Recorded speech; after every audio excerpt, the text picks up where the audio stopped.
El doctorado en Seguridad y Defensa que imparte la ANEPE sitúa a los alumnos en el nivel científico superior y genera un núcleo de pensamiento crítico sobre estas temáticas.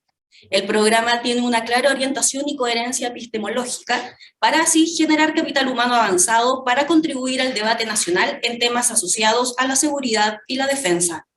Por este motivo, y a nombre de la Academia Nacional de Estudios Políticos y Estratégicos, les damos la más cordial bienvenida al webinar Nuevas Voces en Seguridad y Defensa, instancia donde queremos presentar a 3 de los 10 estudiantes de nuestro doctorado, quienes realizarán su primer ejercicio de debate sobre temas esenciales a la posición geopolítica y estratégica del país en el contexto del orden global.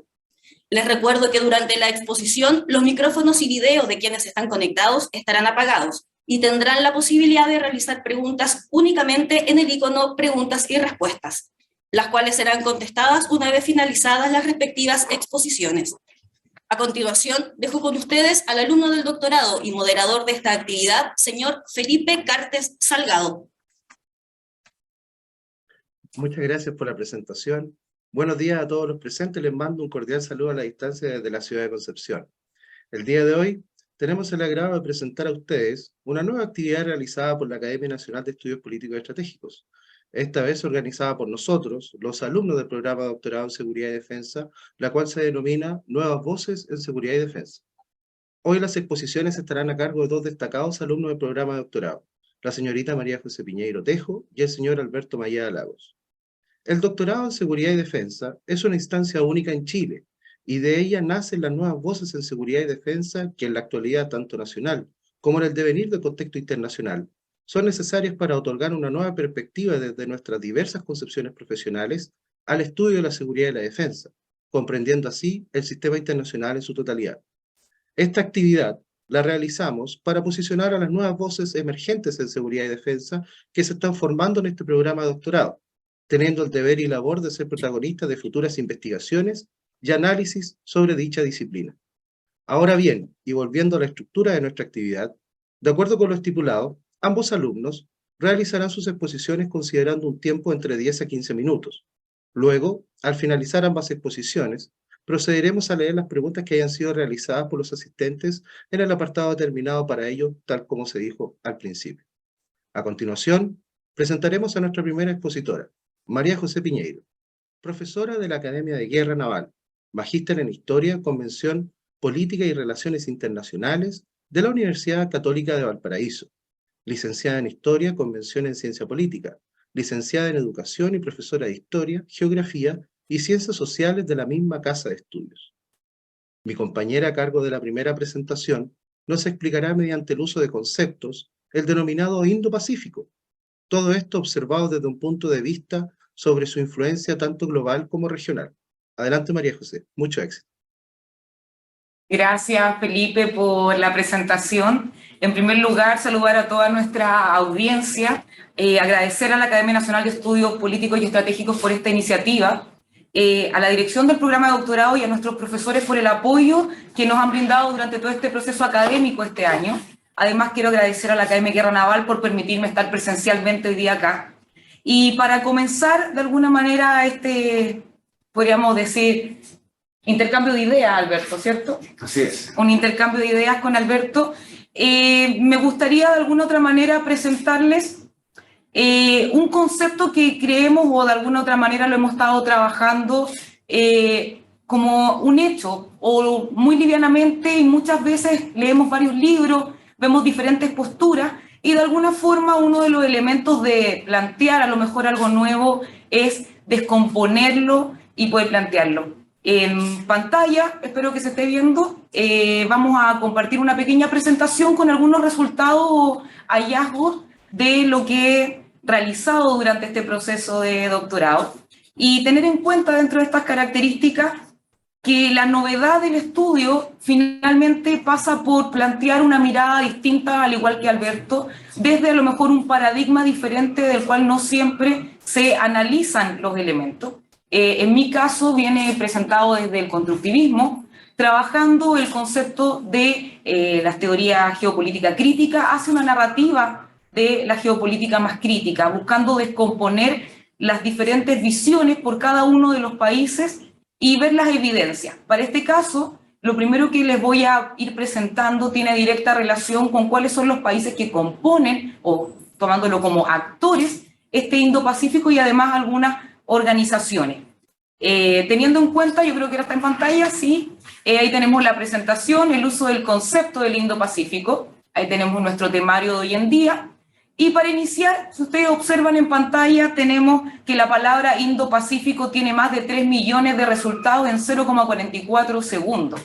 Es una gran cantidad, podemos decir que el Indo-Pacífico tiene literatura de diversa índole, histórica, desde la ciencia política, desde las relaciones internacionales, algunos más conocidos que otros, latinoamericanos, europeos, Estados Unidos, y además tenemos una dimensión que podríamos decir nosotros territorial, que se planteaba como una idea, pero hoy día es una realidad en todo este tipo de estudios. ¿Cómo surge el Indo-Pacífico? Creo que algo muy importante dejar en cuenta, si no tuviéramos a China como un actor global, el Indo-Pacífico probablemente no existiría como concepto hoy en día. La emergencia de China como un actor global, con una mirada esencialmente terrestre, con este collar de perlas que ustedes pueden ver en pantalla, hace que algunos actores del sistema internacional, principalmente Estados Unidos y sus aliados, ¿cierto?, tengan una visión o una respuesta marítima. El Indo-Pacífico es la estrategia marítima o la respuesta marítima. Tenemos este texto de Graham Allison, que Alberto después probablemente les hablará más desde su mirada del tema de China, pero dentro de ese elemento interesante tiene que ver que se plantea a Estados Unidos como esta Atenas y a esta China como esta Esparta, este futuro conflicto como lo fue la guerra del Peloponeso. Trataremos de alguna manera de ver qué características tendría esta respuesta marítima, este Indo-Pacífico. ¿Cómo lo vamos a mirar? Como les señalé al inicio, a partir del constructivismo. Aquí creo que es importante entender el elemento fundamental que nos plantea el constructivismo, que tiene que ver con la relación.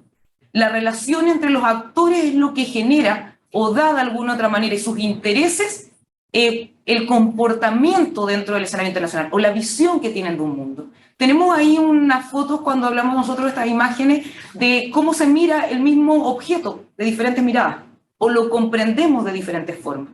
Desde el punto de vista de la geopolítica crítica y la narrativa geopolítica, se construyen discursos.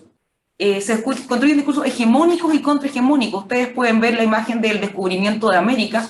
Ahí tenemos el cuadro de Salvador Dalí.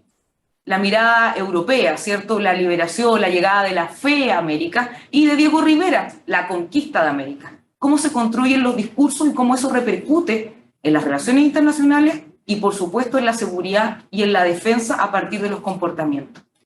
Ustedes pueden observar en pantalla una tabla que tiene una diferente cantidad de actores y elementos. Juan Pablo Toro, en el congreso que tuvimos acá en ANEPE, en mayo, presentó las nuevas narrativas a partir de las estrategias de seguridad y defensa y los libros blancos de defensa. Ha trabajado bastante el tema de los países que pueden ver en pantalla. A ese análisis le podemos agregar las dimensiones, qué valores promueven, para qué y de qué forma. Y si ustedes pueden observar, gran parte de los conceptos que se repiten son estabilidad, orden, seguridad, seguridad económica y comercio. Además de los 7 actores en pantalla, solo uno no utiliza el concepto Indo-Pacífico, que sería China. Eso nos podría dar la primera luz y decir que el Indo-Pacífico tal vez es una construcción de países probablemente occidentales. Pero si tenemos a India dentro de esa ecuación, podemos decir además de democracias. Podemos decir que es un concepto o una forma de mirar el mundo. El concepto de libertad está muy presente. No todos son iguales. Si ustedes pueden observar, algunos tienen un eje a lo mejor más centrado en algunas alianzas, en la conectividad, en los retos globales, y otros probablemente una estrategia más propia. Sí llama la atención cómo China dice que el concepto finalmente es una retórica o una narrativa de Estados Unidos y lo ve como una imposición y lo rechaza abiertamente. Cuando vamos a debatir sobre el Indo-Pacífico encontramos varios actores más. Y dentro de actores están las organizaciones que se han creado en torno a este sector. Dentro de las que seleccioné, podría haber seleccionado otras como AUKUS también, está el Quad, donde encontraríamos nosotros a India, Australia, Japón y Estados Unidos. Y la OTAN, ¿por qué la OTAN? Porque este año por primera vez nombra en su estrategia de seguridad, ¿cierto?, el concepto Indo-Pacífico, y llamaba bastante la atención. Y ASEAN, que son muchos actores, o sea, los otros actores que comparten este territorio que no son tan nombrados como China o India, a lo mejor por ser más pequeños, pero que representan una organización bastante importante. Y de eso podemos señalar en la misma observación del cuadro que tanto el Quad como la OTAN tienen una mirada y una asociación relativa a compartir valores comunes, mismos conceptos que se repiten en los países anteriores. A diferencia de ASEAN, que no se pronuncia bajo ningún punto de vista en torno al concepto del Indo-Pacífico como organización, y deja a cada uno de sus países, podríamos decir, miembros que tome su propia decisión. Es bastante interesante porque ASEAN económicamente mantiene relaciones con China fuertemente, se encuentra en la zona con gran presencia de los otros sectores en el Indo-Pacífico, podríamos decir de las democracias. No todos los países de ASEAN son democracias, es un elemento interesante a tener en cuenta, y por lo tanto podría decir que toma una acción como tenue. Y yo creo que ahí es interesante preguntarse qué le ofrece el concepto de Indo-Pacífico a ASEAN en contraposición de lo que ofrece China con su ruta de la seda a estos países con estas inversiones multimillonarias. Hay elementos a poder considerar y mirar y ver cómo de alguna manera los países se relacionan en base a sus intereses y las relaciones de poder que tienen. Dentro de este concepto, cuando nosotros observamos el mapa, vemos los grandes actores en escena. El actor que probablemente más llama la atención acá es India. India mantiene relaciones diplomáticas con todos los países de la región, tiene un intercambio comercial muy amplio con China y también con el mundo de las democracias occidentales, al ser la democracia más grande del mundo. Esa es la pregunta que debiéramos hacernos: ¿cuáles son los roles que juega cada uno de ellos en torno a esta narrativa? Si nosotros miramos este mapa, vemos que la zona del Indo-Pacífico hoy en día pasa a ser una zona de confluencia. Tenemos la mayor cantidad de pasos comerciales, de crudo, intercambio, los puertos más grandes, tenemos las economías más grandes, la mayor cantidad de población del mundo se encuentra en esta zona. Por lo tanto, es relevante poder analizar qué comprende el concepto de Indo-Pacífico y a quién representa finalmente, o qué quiere entregarnos este concepto como mirada. Algunas reflexiones, más o menos en la mitad de este concepto, tienen que ver con que la construcción del Indo-Pacífico refleja valores compartidos de un sector del mundo. Es construido para hacerle frente a la gran estrategia china. Es la respuesta marítima. La construcción del concepto Indo-Pacífico es subjetivo y depende de la interrelación que tienen entre los otros actores. El concepto del Indo-Pacífico representaría una visión de mundo, este mundo libre, democrático, occidental. Genera dinámicas de cooperación y conflicto. Para algunos es de unirse, como vemos el caso a lo mejor del Quad, como vemos la situación hoy en día de el mismo AUKUS. Para otros genera desavenencias y no gusta el concepto. El concepto de Indo-Pacífico, del punto de vista narrativa, significa algo diferente para cada actor. No todos los actores de estas democracias occidentales pretenden lo mismo en el Indo-Pacífico. Decretan diferentes elementos: presencia, proyección. Cada una de las construcciones también depende de los elementos internos de los países. ¿Cuáles son sus objetivos o intereses nacionales? Algo sí queda interesante para dejarlo más al debate: el gran ganador de esta ecuación del Indo-Pacífico pasa a ser India, que queda en el centro de la mirada, como este agente, podríamos decir, regulador, pragmático, que se encuentra en la mitad de este Indo-Pacífico, y es interesante seguir sus pasos. Todo esto, la primera pregunta que tenemos que hacernos es: si miramos este Indo-Pacífico, que tiene el 58% de los jóvenes del mundo, según lo señalaba el Departamento de Defensa de Estados Unidos, el 60% del Producto Interno Bruto, 65% de los océanos, el 67% del crecimiento económico, ¿qué tiene que ver con Chile? ¿Por qué es relevante para Chile? La primera respuesta probablemente va de la mano y de sentido común, diríamos todos los chilenos. Están nuestros dos principales socios comerciales involucrados en este concepto del Indo-Pacífico, tanto China como Estados Unidos. ¿Pero qué tendría que ver India? En los últimos años, y según el boletín del Banco Central del 2021, ha incrementado fuertemente nuestro intercambio con India, desde exportaciones e importaciones. Son una mirada economicista y probablemente muy centrada en el concepto del desarrollo. Que no debemos dejar de tener en cuenta el concepto del desarrollo, porque es fundamental para nuestro país. Otro análisis podría ir de la mano señalando que el transporte o las comunicaciones marítimas de Chile se da en más de un 90% por mar. Chile, esencialmente, sus comunicaciones marítimas son fundamentales para nuestro desarrollo nuevamente. Tenemos ahí en pantalla que más del 40% de nuestras, podríamos decir, intereses se encuentran ahí, exportaciones se mueven, la carga se mueve por mar.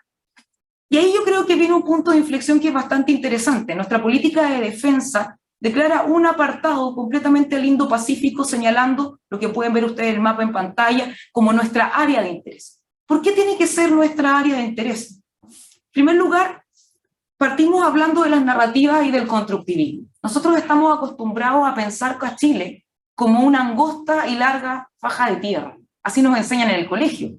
La mayoría lo estudiamos así. Pero también podemos mirar a Chile desde la perspectiva constructivista, de esta nueva mirada geopolítica crítica, que puede ser un gran espacio de mar y que nuestros vecinos también pueden ser la Polinesia Francesa y Nueva Zelanda, considerando que nuestro país es esencialmente marítimo y tiene una gran cantidad de áreas de responsabilidad en esta zona, que se vincula con nuestro desarrollo. Y cuando hablamos del desarrollo, para que haya desarrollo tiene que haber seguridad. Esa seguridad, ¿quién la provee en las zonas, por ejemplo, de alta mar? La defensa. Yo creo que es interesante que podamos mirar también a Chile desde el espacio marítimo, mirar Chile mirando el Pacífico, que se conecta directamente con este Indo-Pacífico, donde están nuestros principales socios comerciales, y darle una nueva mirada a este sector donde depende nuestro desarrollo y, por lo tanto, donde está el foco de nuestra seguridad y defensa. Eso sería por mi parte.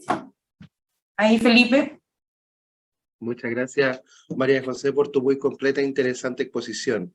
A continuación, será el turno de presentar a mi compañero, el señor Alberto Mallea Lagos. Alberto es oficial de Ejército, magíster en Planificación y Gestión de la Academia de Guerra del Ejército, posee un postítulo en Pedagogía de nivel superior en la Universidad de los Andes. Actualmente es estudiante de doctorado en Seguridad y Defensa de nuestra Academia Nacional de Estudios Políticos Estratégicos. El tema que nos expondrá Alberto el día de hoy se denomina Comprendiendo el actuar de China. ¿Es suficiente la teoría occidental de las relaciones internacionales? Ciertamente esta pregunta abarca un contenido amplio de análisis de las relaciones internacionales y la posición de China en el sistema internacional. Toda tuya la presentación, Alberto. Mucho éxito igualmente.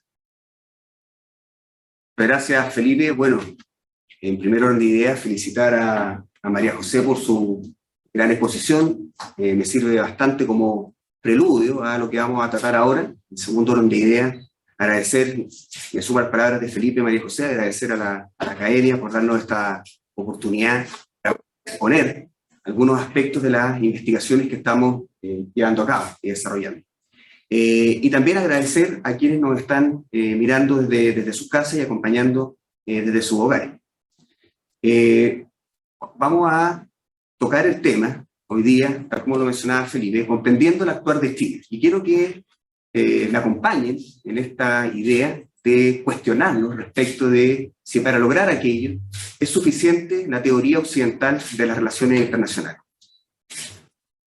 Lo que ustedes ven en pantalla, quizás algunos lo conocen, es una representación, una imagen de la historia de los ciegos y el elefante. Esta es una metáfora hindú que nos ilumina la naturaleza esquiva de la realidad y también nos señala las dificultades que trae el creer que la única interpretación válida es la propia.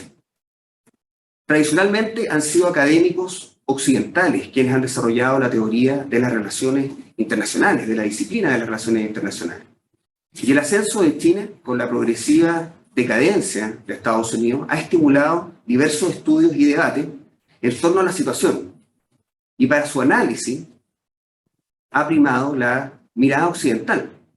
Ya hace algunos años, teóricos orientales, particularmente de China, han alertado de la problemática de esto, ya que el uso de paradigmas de contextos culturalmente diferentes puede llevarnos a resultados errados. La civilización china, y muy brevemente, nació aproximadamente 15 siglos antes que la occidental y se forjó mayoritariamente lejos de su influencia. Por muchos milenios, China no interactuó con otras civilizaciones y sus reivindicaciones territoriales tuvieron como límite las costas de su propio territorio. Incluso hasta finales del siglo XIX e inicios del siglo XX, China se consideraba como el único gobierno soberano del mundo. Conocía otras sociedades, pero para ellos, de acuerdo a su visión, China era el Chungú, que es la palabra que utilizan para denominar a su propio país. Y Chungu, traducido literalmente al español, significa el Reino Medio o país central. Actualmente China nos sorprende con varios números. Partiendo por, es el país con mayor cantidad de habitantes actualmente, con cerca de 1.400 millones, lo que equivale a cerca del 18% del total del planeta. Es la segunda economía mundial y también alcanza cerca del 18% del total. Muchos investigadores han anticipado que China en los próximos años, décadas quizás, va a superar a Estados Unidos como la primera potencia mundial. Ahora, ¿cómo interpretar estos gestos? Al mundo occidental no le faltan teorías de las relaciones internacionales para analizar el ascenso chino y el declive norteamericano. Variantes del realismo por un lado y del liberalismo por otro compiten para explicar y predecir el comportamiento de ambos estados. No es entonces extraño de que muchas veces esta discusión se torne a si esta competencia va a desencadenar un conflicto o en qué momento este conflicto va a estallar. Una de las aproximaciones quizás más reconocidas en el mundo entero, y por nosotros, que lo mencionó María José en su exposición, es la que nos propone Graham Allison, profesor de Harvard, y que analiza 16 casos históricos donde potencias se compiten por el liderazgo mundial. En resumen, lo que señala Allison es que cuando una potencia en ascenso amenaza la posición de una dominante, se generan condiciones de inestabilidad estructurales que favorecen que la situación pudiese desencadenar un conflicto armado. Desde la perspectiva occidental, entonces, la trampa de Tucídides que propone Allison tiene lógica, está bien fundamentada y parece plausible. Sin embargo, dos elementos quisiera yo destacar. Lo primero es que de los 16 casos estudiados por Graham Allison, solamente 2 de ellos consideran cultura occidental. Y en segundo orden de ideas, justamente las mismas críticas que provienen de teóricos orientales. Y esta es la manera en que Occidente interpreta el mundo. Se critica, por una parte, el excesivo rol asignado al poder militar. Se critica la marcada orientación individualista de los actores en la persecución de sus objetivos. Y en tercer orden de ideas, se también critica la excesiva valoración que se le entrega al factor geográfico. Para la cultura oriental, no todos los problemas tienen solución. Y un énfasis excesivo en el dominio total de los acontecimientos puede alterar la armonía que existe. La cultura oriental desprecia la coerción física y relega al último punto, como última opción, el empleo del poder militar. Todos estos aspectos son aspectos arraigados profundamente en las enseñanzas confucianas de la cultura oriental. Teóricos de la cultura china, particularmente, debaten en la actualidad en torno a 2 preguntas. La primera ¿es racional aplicar exclusivamente teorías occidentales para explicar los eventos mundiales y particularmente los no occidentales? Y en segundo orden de idea, ¿tiene alguna importancia la cultura en el desarrollo de las teorías de las relaciones internacionales? Un pequeño ejemplo de cómo las perspectivas culturales pueden afectar nuestra mirada, cómo vemos las cosas. Este es un experimento que realizó una entidad de Corea del Sur que se encarga justamente de difundir educación y cultura y pregunta tanto a agentes de Occidente como Oriente si la persona que está en pantalla se ve feliz. Hablamos en particular del número 2, del que está al frente. Aquí hay coincidencias, tanto para los occidentales como para los orientales. La persona se ve feliz, y todos creo que concordamos en aquello. Pero si se cambia el contexto, es decir, las personas que están atrás, y volvemos a preguntar si la persona sigue viéndose feliz, nos sorprenderíamos al considerar de que las respuestas de las personas de Occidente se mantienen de que la persona sigue estando feliz. Es más, yo cuando vi la imagen pensé que seguía feliz. Sin embargo, los orientales consideran que la persona ya no lo está. Y esto es porque el contexto tiene una importancia primordial para cómo ellos interpretan las cosas. Es el contexto el que le entrega los atributos a los objetos que observamos. Otro elemento que se utiliza para comparar la cultura occidental y la oriental es utilizando una analogía con sus respectivos juegos intelectuales más predominantes. Por el lado de Occidente, el ajedrez, y por el lado de Oriente, el Weiqi o Go, como se conoce también en Japón. Por respecto al ajedrez, todas las fichas tienen un valor distinto, un valor específico. Y el jugador se concentra en sus fichas, en sus opciones, y mirando siempre en qué situación está su contrincante, lo que implica un cálculo de costo-beneficio en cada jugada. Es una transacción. Al término de la partida de ajedrez, usualmente lo que obtendremos es una victoria por jaque mate. En muy raras ocasiones existirán las tablas o algún jugador abandonó la partida, sino que se buscará la victoria total. Esto es completamente distinto si observamos el Weiqi. En el Weiqi, el tablero comienza completamente vacío.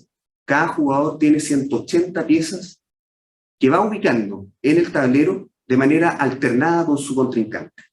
Las fichas tienen el mismo valor inicial, porque su valor va cambiando a medida que el juego avanza. Cada ficha adquiere un valor distinto a medida que se relaciona con otras.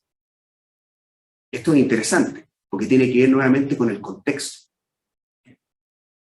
En el Weiqi no se busca derrotar al adversario, ni tampoco atacar una ficha, sino que se busca rodearla y debilitarla progresivamente.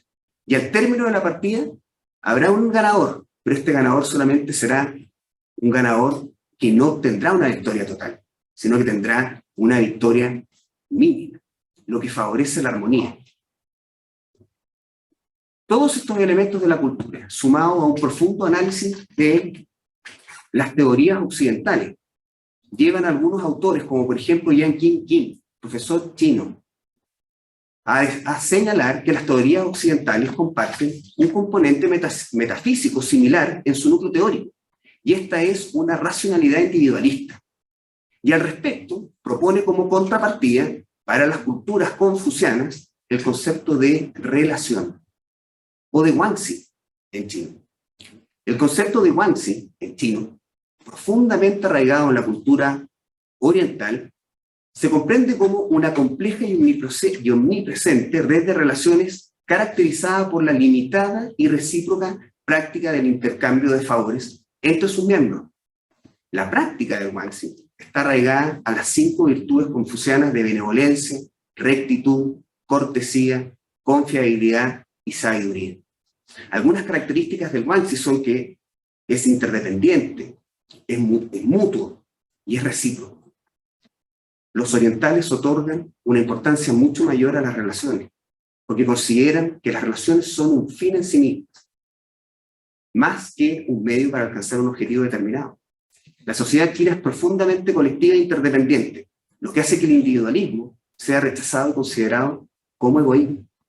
La teoría relacional, entonces, de las relaciones internacionales, que está fundada en el concepto de Guanxi, es una alternativa a los paradigmas occidentales tradicionales y se fundamenta en 3 supuestos claves.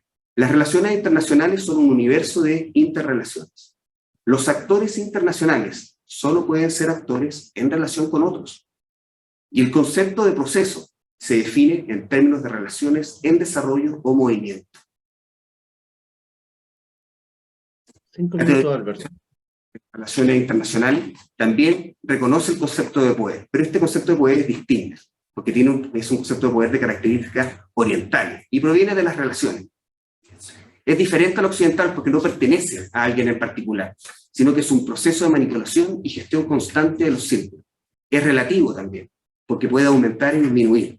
Si los intercambios hechos no son recíprocos, la reputación de quien transgrede esto disminuye, y por lo tanto su poder relacional disminuye y recibe una sanción social. Bueno, para finalizar, algunas reflexiones. China ha manifestado su opción de desarrollo pacífico en innumerables ocasiones. Nunca buscará la hegemonía ni la expansión o la construcción de esferas de influencia. Eso es lo que señala.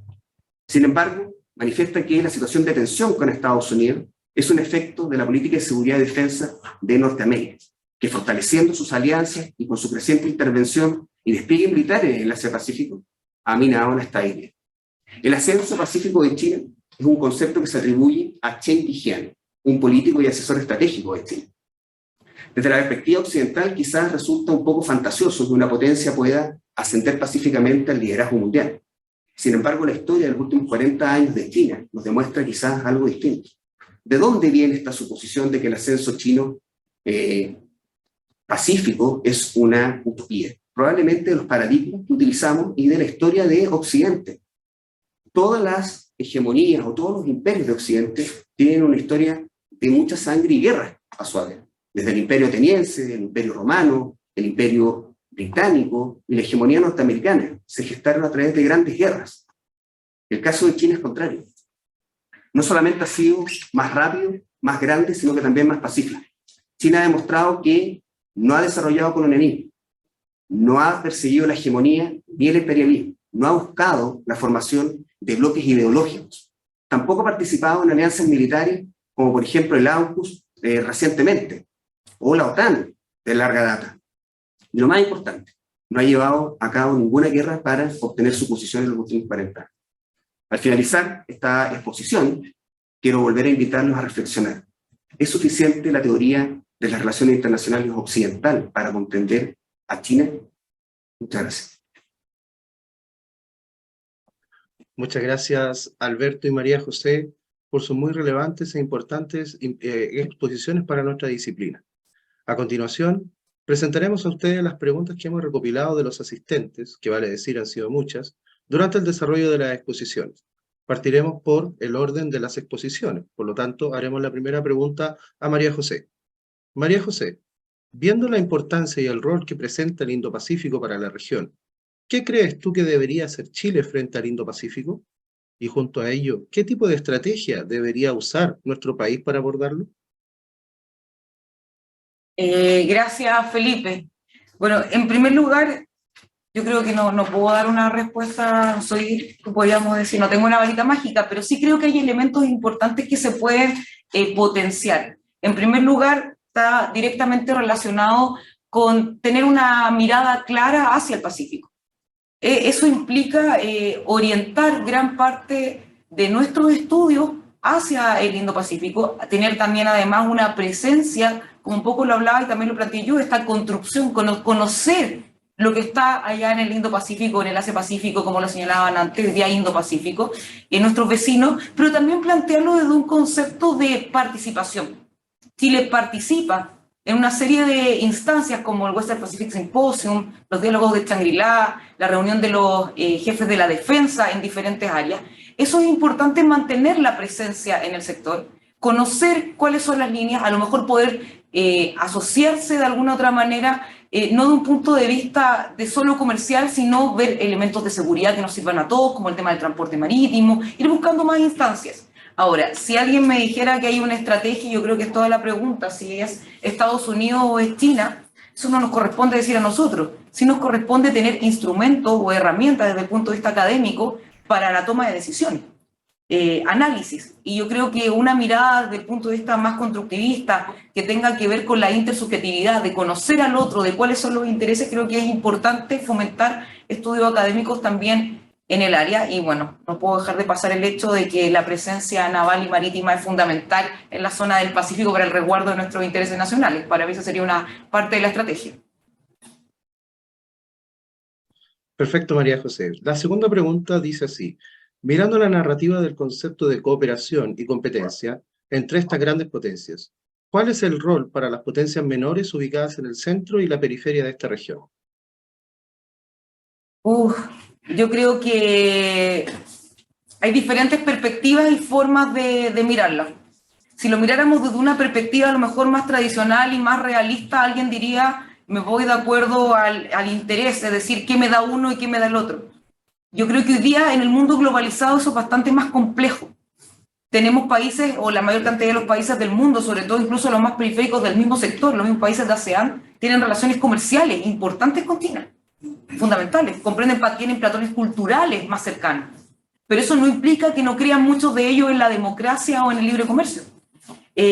Yo creo que estas narrativas de cooperación y conflicto se da mucho este concepto, a lo mejor, de alguna manera, lamentablemente a lo mejor lo voy a plantear este concepto de tomar el camino de ver en qué áreas una decisión a lo mejor más pragmática.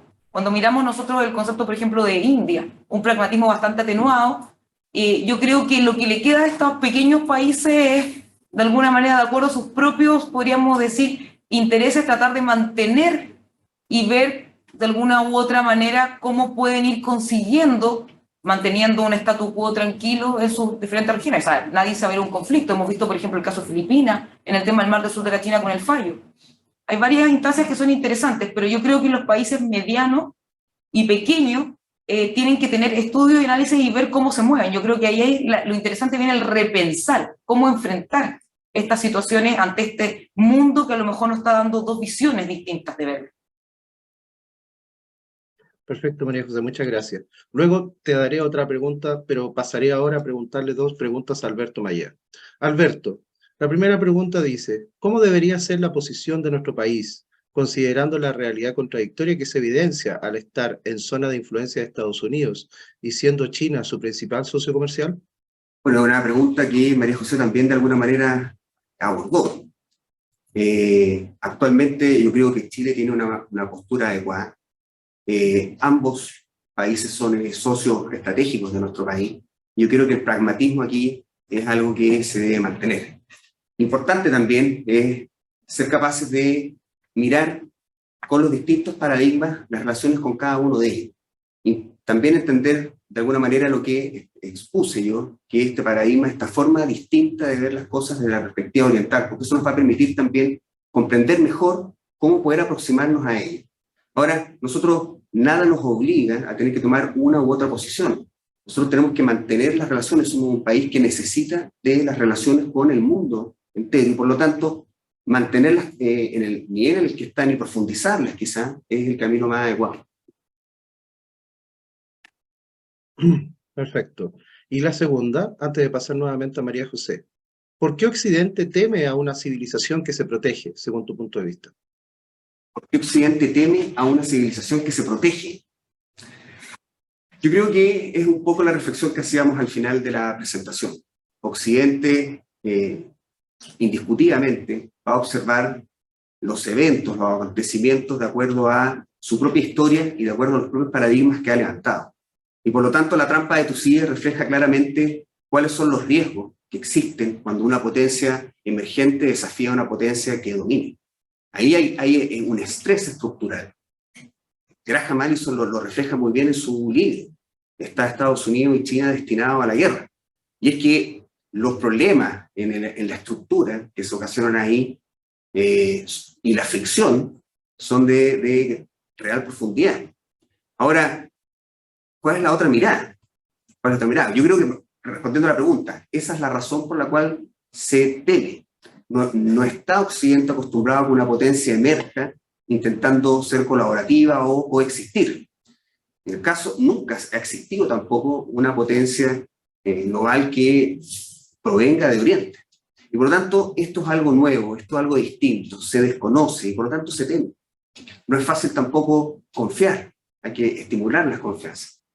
China ha manifestado, y así por lo menos lo ha tratado de expresar, que pueden coexistir ambas potencias y todas las potencias reales del mundo de manera adecuada, en la medida que se colabore y se respete mutuamente. Así que esa sería mi aproximación.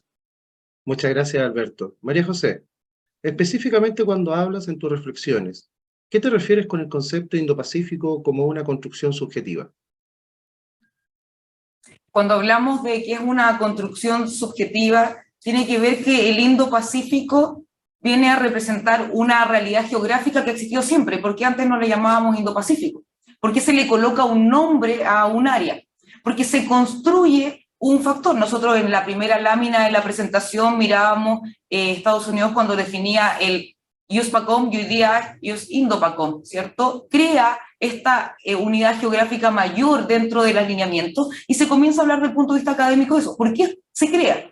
Porque se agrega un actor interesante a esta ecuación abarcando mayor territorio que sería India, pero principalmente porque viene a ser una respuesta al crecimiento de China en la zona de lo que sería el Asia-Pacífico. Entonces, por lo tanto, abarcamos una mayor zona. ¿Por qué es una creación subjetiva? y creo que va un poco de la mano con lo que respondía Alberto. Yo creo que aquí estamos hablando, cuando miramos el sector del Indo-Pacífico, miramos a China, estamos hablando de la mantención de un statu quo, de un orden internacional basado en reglas, que también es una construcción, que se da desde el 45 en adelante, versus elementos o valores diferentes, que es de alguna otra manera lo que plantea China. Una mirada distinta de las relaciones internacionales. Respeta las reglas, sí, pero no la acomodan, y yo siempre lo he dicho claro, estas reglas no son las que a mí me gustan, sobre todo, por ejemplo, en el ámbito marítimo. Respeto, firmé la CONMEMAR, pero no me acomoda, no estoy de acuerdo. Eso es un elemento interesante porque estamos hablando de valores, estamos hablando de cultura. Y cuando hablamos que es una creación subjetiva, estamos construyendo una idea, no es que vayamos a descubrir la geografía nuevamente, sino que le estamos enmarcando y a eso le estamos dando un nombre. Podríamos construir, no sé, el Chile marítimo, el Chile del Pacífico también. Podríamos construir una idea y dotarlo de personalidad o de características. Perfecto, muchas gracias, María José. Alberto, ¿cuáles serían a tu juicio las prevenciones que debe tener la política exterior de Chile hacia China? Yo creo que tal como se está haciendo ahora, primero que todo, observar a Chile, conocerlo, entenderlo, comprenderlo. Tratar de tener una mirada de largo plazo, no tener una mirada cortoplacista, de tal manera de entender también que China es uno más de los socios a los cuales podremos acceder, es uno de los socios más importantes quizás, pero hay otros. Y por lo tanto también hay que diversificar con quienes nos asociamos. Esa es una característica de Chile, de tal manera de no ser dependiente exclusivamente de un solo país, un solo socio. Eso nunca ha sido un buen consejo. Eso es una primera cosa. Y lo otro, yo creo que, como decía anteriormente, comprender y entender en realidad cuál es la mirada de China para nuestra región latinoamericana. Tenemos varios países ya que han profundizado sus relaciones con China y también han tomado la medida para poder, de alguna manera, no sentir que están amarrados a un solo socio. Yo creo que por ahí va el secreto, ser capaces de diversificar y no sentirse comprometidos de manera absoluta. De alguna manera eso, para complementar, de alguna manera eso también ha sido objeto de debate en el último tiempo.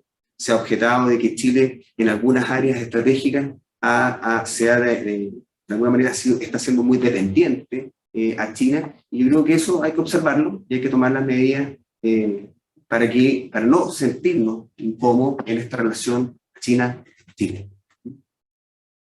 Muchas gracias, Alberto. María José, ¿de qué manera puede afectar o beneficiar nuestra presencia en la misión de paz UNMOGIP las relaciones internacionales con India? Yo creo que ese punto lo tenía planteado, no lo sumé en la presentación, pero yo creo que es interesante en primer lugar, la pregunta es ¿por qué se van a las misiones de paz? Chile tiene y declara, ¿cierto?, este respeto al derecho internacional, a la promoción de la paz, teniendo en cuenta. Tiene una postura y una mirada y una visión de mundo en el escenario mundial en torno al respeto de los valores de la democracia, los derechos humanos, lo está declarado en la página del Ministerio de Relaciones Exteriores. Por lo tanto, cualquier actividad que vaya en base a lo que nosotros ya tenemos declarado no podría afectar nuestras relaciones porque los otros países ya conocen cuál es el actuar de Chile, está declarado. Cuando un país viene a negociar con Chile, sabe que Chile declara ser un país respetuoso del derecho internacional, democrático y todas sus características. Yo creo que lo relevante pasa cuando uno cambia de actitud. Yo creo que Chile siga participando en misiones de paz y en cualquier misión de paz es parte de lo que declara dentro de su política exterior, lo ha seguido haciendo y todo país que negocie con Chile sabe que lo hace. No deberíamos tener ningún problema de ese punto de vista. Sí, lo que debiera a lo mejor es si nosotros cambiamos las reglas del juego de nuestro trato con India. Es ahí donde viene el concepto intersubjetivo que planteamos desde el constructivismo, principalmente, porque ahí cambia completamente la relación, genera una desconfianza o genera más confianza. Yo creo que un poco eso es lo que estamos hablando de cómo hoy día se miran los actores. Eso, Felipe. Muy bien. Alberto, de acuerdo con lo que expusiste, ¿crees que la teoría relacional tiene importancia para la seguridad y defensa en Chile? ¿Y cómo podría esto afectar a Chile también? yo creo que tiene importancia, porque tal como lo mencionaba María José, hoy día Chile mira hacia el Asia-Pacífico. Es su zona de mayor importancia, del Indo-Pacífico, del Asia-Pacífico o del Indo-Pacífico, dependiendo de la construcción que uno tiene. Ahí está el futuro de Chile. Lo declara en varios documentos, no solamente en el libro de la política de defensa, sino que en el libro de Relaciones Exteriores al 2030. Y por lo tanto, la teoría relacional es fundamental para poder comprender al otro, a mi socio. No podemos arriesgarnos que nos pase lo mismo que le pasaba a los que estaban en la primera imagen que mostraba al inicio de mi exposición, a los ciegos con el elefante, donde cada ciego miraba al elefante desde una perspectiva distinta. Algunos pensaban que era una espada, otros pensaban que era una muralla, otros pensaban que era otro elemento, y así discutían y peleaban, porque nadie tiene la verdad. Por lo tanto, ser capaces de comprender a quiénes son mis socios, utilizando un paradigma que es el adecuado para poder interpretar su cultura, yo creo que es fundamental. Así como nosotros utilizamos otros paradigmas para poder entender al otro lado de Occidente. A mí me parece que la teoría relacional, así como cualquier otro paradigma que de aquí en el futuro empiece a conocerse, porque la teoría oriental, a partir de este momento y de aquí al futuro, va a empezar a emerger con bastante profusión. Va a empezar a ser traducida probablemente en español, va probablemente a ser traducida en inglés, más de lo que ya está. Así que yo creo que ir mirando esto, estudiándolo para nosotros, tiene gran relevancia. Muchas gracias, Alberto. Estas serán las dos preguntas últimas que se le harán a ustedes de forma individual y luego vendrán dos de manera general. María José, ¿qué se podría esperar de China como respuesta a las alianzas que se generarán en torno a la narrativa Indo-Pacífico? ¿Qué se podría esperar? Yo creo que es interesante, sobre todo tomando lo que nos decía Alberto. O sea, en primer lugar, China no se comporta como se comporta Occidente. Tiene una dinámica completamente distinta. Entonces, por lo tanto, yo creo que su actuar va a ir muy de la mano a cómo ellos comprenden el mundo y su cultura. Yo no creo, y comparto con Alberto, de que China tenga este concepto de querer dominar el mundo, pero sí creo que quiere conseguir sus intereses de la manera que quiera, y por eso tenemos la construcción de las islas artificiales. O sea, ellos van a seguir manteniendo su postura. Recuerden que ahí un poco de lo que planteaba Alberto, ellos mantienen una dinámica a largo plazo. Ahora la pregunta que hay que hacerse es si Occidente, las democracias occidentales, los que defienden o plantean el concepto del Indo-Pacífico, ¿es una estrategia a largo plazo? ¿Qué tiene para ofrecerle al sector o al área, ¿cierto?, como alternativa? Yo creo que ahí viene lo interesante, mirar estas dos posiciones y cómo se plantean. Yo creo que China va a mantener la postura que tiene hasta el día de hoy y va a intentar cada vez que pueda ir avanzando en sus propios objetivos. ¿Qué va a hacer? El Indo-Pacífico tiene que pensar y conocer esta China sabiendo eso, ahí plantear, yo creo, la estrategia en las diferentes alianzas. No creo que vaya a haber una explosión de guerra, no creo. Esperemos que no, una guerra nunca. Es una buena noticia. No, claro que no. Alberto, tu última pregunta individual. ¿Considera que la doctrina del Partido Comunista Chino se rige más por la filosofía comunista o por el confucianismo en su visión de mundo? Es una buena pregunta. He estado, la investigación que tengo yo en este doctorado, justamente esta competencia que existe entre China y Estados Unidos, y me he ido involucrando en conocer un poco más allá el tema de China. Y la verdad es que para China hoy día lo que ha construido es una construcción propia. No es ni un partido comunista tradicional, como el que sale en los libros que podemos estudiar, ni tampoco es absolutamente permeada por el confucianismo. Por supuesto que el confucianismo, así como cualquier otra religión que existe en China, impacta profundamente en el actual. Y por lo tanto son justamente esos elementos culturales los que hacen que ellos vayan adaptando estas miradas particulares que tienen. Ellos tienen hoy día un sistema más bien socialista y que han ido acomodando para sus propios intereses, para su mirada colectiva. No nos olvidemos que China en el último tiempo ha sido capaz de sacar de la pobreza a 800 millones de personas y sigue avanzando en ese objetivo. No hay una mirada individual, hay una mirada colectiva.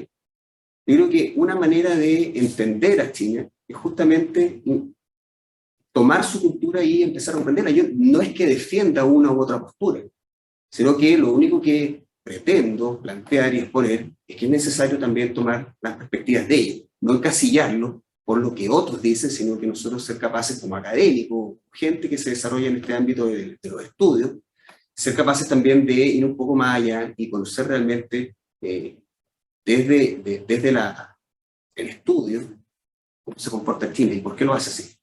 Así que yo creo que no es ni más comunista ni más confuciano, sino que es algo propio que ellos han ido desarrollando en el tiempo y probablemente va a seguir evolucionando. No nos olvidemos, para finalizar mi pregunta, que ellos creen que también tienen una democracia, y lo han planteado en algunos términos, pero no es una democracia como la que Occidente considera, es una democracia distinta, es una democracia que ellos consideran que han ido desarrollando. Y esas son las distintas visiones del mundo que cada uno tiene. Muchas gracias, Alberto y María José, por responder sus preguntas individuales. A continuación pasaremos a realizar dos preguntas generales que fueron obtenidas de los asistentes a este webinar. La primera, ¿qué elementos ustedes consideran esenciales en una definición útil para la República Chilena de acuerdo con nuestros intereses? Bueno, la pregunta puede tomarse de varias partes. Yo sé que ahí estamos interactuando con la gente que nos está observando. Yo voy a partir, quizás, un elemento esencial y útil para nuestro país es mantener esta mirada multilateral. Creo que ser capaces de comprender que Chile es parte del mundo, de que es un país pequeño y que necesita de socios para poder surgir, crecer y avanzar, es algo que nunca debe faltar en nuestra mirada de cómo Chile se relaciona con una mirada multilateral, amplia y nunca individualista, porque por ahí quizás no está el mayor de nuestros éxitos. Yo creo que también es importante estos elementos que son esenciales que señalamos para nuestro país. Yo creo que comprender la relevancia de la seguridad y la defensa. Hablamos de desarrollo como un elemento base en todos los temas. Hablamos de los objetivos del desarrollo, Chile se compromete con todos los desarrollos, pero el desarrollo es como lo señalaba un profesor en clase este año. Hablamos de la ciudad amurallada. Probablemente los que estamos acá en Santiago o en otras regiones, no vemos que el entorno muchas veces puede ser hostil, o que ese entorno debe cuidarse y ser seguro. Y por lo tanto yo creo que un elemento esencial es tener una estrategia, una mirada que permita un Chile que se desarrolle. Pero ese Chile que se desarrolle tiene que tener seguridad y tiene que tener defensa para ese cumplimiento de ese desarrollo que sería nuestro interés nacional. Yo creo que eso sería un elemento central. Muy de acuerdo. Concuerdo con ustedes.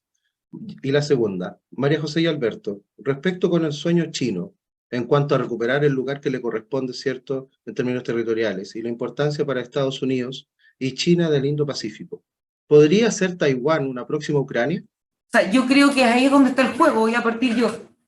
Yo creo que ahí es donde está un poco el juego, o podría ser cualquier otro elemento central. Yo creo que aquí estamos hablando de un elemento que tiene que ver con el statu quo. Lo que nosotros vemos hoy día de alguna otra manera es, el Indo-Pacífico podría representar los valores de la libertad, los valores de la democracia. El statu quo, el derecho internacional, un Indo-Pacífico, como decía Shinzo Abe, libre, abierto, ¿cierto? Estas reglas del juego conocidas. Para China esas reglas del juego conocidas no le acomodan. Y yo creo que cualquier elemento que pueda ser una provocación puede ser un factor distractor. O sea, recordemos que los que conducen los estados son personas. Y si vamos a la naturaleza humana de las personas, a lo mejor la cultura oriental será distinta, pero la naturaleza humana, de alguna manera, muchas veces funciona en base a las pasiones. Y a veces las pasiones, cualquier detalle puede detonar algo. Podría ser perfectamente. Y no solo Taiwán, podría ser otro. O sea, recuerden que estas cosas también se construyen los caminos a las crisis. La crisis se construye. Hay un relato. Lo de Ucrania se empezó a construir en 2014 en adelante, un poco antes incluso, con el tema de Crimea. Aquí llevamos Taiwán mucho tiempo, pero tenemos el mar del sur de la China, la construcción de las islas artificiales. Yo me quedo con mi concepto de que nosotros construimos estos relatos geopolíticos finalmente. Podría ser perfectamente. Sí, no, muy de acuerdo con lo que dice María José, complementando solamente, China no descarta el uso del poder militar. Es decir, siempre es una carta que tiene en su poder. Lo relega al último recurso, ¿no es cierto? Pero no lo descarta. Y por lo tanto, descartar de plano por esta mirada pacífica quizás que tiene China desde su ascenso, descartar de plano un conflicto es imposible. Cualquier evento puede ser la chispa que detone un evento que nadie quisiera que suceda.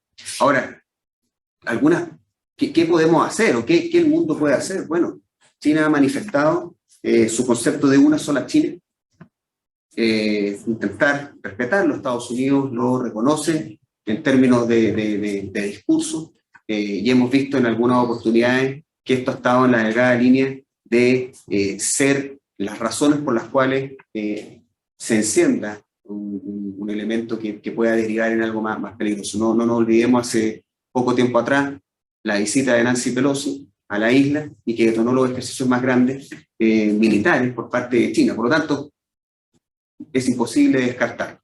Puedo complementar, yo creo que descartar un conflicto no se puede, pero sí, por ejemplo, ver las estrategias. Nosotros este año trabajamos mucho los tres el concepto del Sharp Power, o cómo se manejan, ¿cierto?, dentro de estas zonas más o menos grises. Lo hemos visto, que es un poco de lo que hoy día hablamos de estas nuevas, de alguna otra manera, formas, ¿cierto?, de conseguir los objetivos sin a lo mejor derramar una bala, que tiene que ver con adecuar el derecho internacional o jugar al filo del derecho internacional, entre otros elementos. Entonces yo creo que también hay bastante estrategia. Los objetivos se pueden conseguir de diferentes formas. Yo creo que ahí hay un elemento también a considerar que, desde lo que planteaba un poco Alberto, la mirada china es muy distinta a la occidental. Entonces, por lo tanto, ahí, cómo ellos utilizan este Sharp Power está asociado a estos países, ¿cierto?, que tienen regímenes que nosotros consideramos de alguna otra manera, podríamos decir, más autoritarios. Así que, por lo tanto, yo creo que puede ir por ahí también un elemento central. No solo es el conflicto no solo es un enfrentamiento donde haya fuego. También pueden haber otros elementos que te lleven a conseguir tu objetivo. Viendo que quedan algunos minutos para realizar una última pregunta, y creo que es necesaria, no la podemos saltar. El hecho de que Chile haya cambiado su posición al emplear el término Indo-Pacífico, ¿no podría interpretarse como un acto contrario a China, su principal socio comercial? Y con esta pregunta cerramos. Pues yo la verdad considero que absolutamente que no. Y lo tengo marcado y claro porque veamos el concepto. Yo creo que una de las cosas que queda clara en la presentación es el tema de los valores. El Indo-Pacífico habla de un elemento es un entorno en el cual se comparten una serie de valores, por lo que analizamos. Y Chile adhiere a esos valores. Chile es una democracia, Chile cree en el derecho internacional, respeta el derecho internacional, lo promueve las misiones de paz. Chile aboga, firmante de la CONVEMAR. En este caso, habla de la libertad, de alguna otra manera, del respeto en el mar, del buen orden en este mar. Allá se encuentran en esos mares gran parte de nuestros intereses, nuestra carga. Entonces yo creo que no, muy por el contrario, estoy absolutamente de acuerdo en considerar que no es una provocación. Es decir, la China, usted me conoció libre y democrático, y usted sabe que yo adhiero a esta forma de ver el mundo. No creo que vaya en contradicción bajo ningún punto de vista. Sí, bueno, yo tengo una mirada un poco divergente, quizá coincidimos en algunos puntos, pero también un poco divergente en el sentido de que en este guanchichín de las relaciones, en este intercambio de favores, este intercambio de actitudes, acciones, el haber denominado el Indo-Pacífico y no Asia-Pacífico a la región, por supuesto que nos sitúa en un lugar de la mesa. Optamos por una mirada distinta. Probablemente las consecuencias de esto no van a ser graves ni mucho menos, pero sí nos sitúa en un lugar. Por lo tanto, creo que de alguna manera tomamos una opción, y es la opción que Chile ha seguido desde esta perspectiva por mucho tiempo, pero es contrario a como China lo prevé. También podemos agregar el caso de India. O sea, Chile ha aumentado fuertemente su, podríamos decir, mirada con India, lo que también nos hace centrar. O sea, yo entiendo un poco lo que dice Alberto, nos situamos en un lugar, pero siempre hemos estado en ese mismo lugar. Y creo que eso no hace una diferencia. Chile ha estado desde un punto de vista estratégico en ese mismo lugar, desde un punto de vista valórico en ese mismo lugar. Entonces yo creo que los chinos saben quién es Chile, no pretenden que seamos otros. También es cierto. De todas maneras, y eso es importante. Bueno, tanto con las presentaciones y con las preguntas realizadas, hemos podido reconocer primero la importancia del Indo-Pacífico para nuestra región y para el sistema internacional, y junto con ello, hemos comprendido la suficiencia teórica de las relaciones internacionales occidentales desde el punto de vista chino, temas relevantes y necesarios para la discusión actual en el sistema internacional. Claramente observaremos todos estos dilemas expuestos en un futuro cercano. Quisiera agradecer a nuestra academia nuevamente por la instancia con sus alumnos de doctorado y felicitar la gran labor de nuestros compañeros María José y Alberto por sus relevantes exposiciones hasta nuestra disciplina. Finaliza así este webinar Nuevas Voces en Seguridad y Defensa, orientado a reflexionar y difundir temáticas que forman parte de los procesos de investigación de los alumnos del programa de doctorado de nuestra academia. Antes de despedirnos, les pedimos contestar una breve encuesta sobre esta actividad y además los invitamos a que se mantengan informados y conectados con nosotros a través de nuestra página web, donde además ya podrán encontrar disponible la oferta académica 2023 y seguirnos en las redes sociales. Hasta pronto.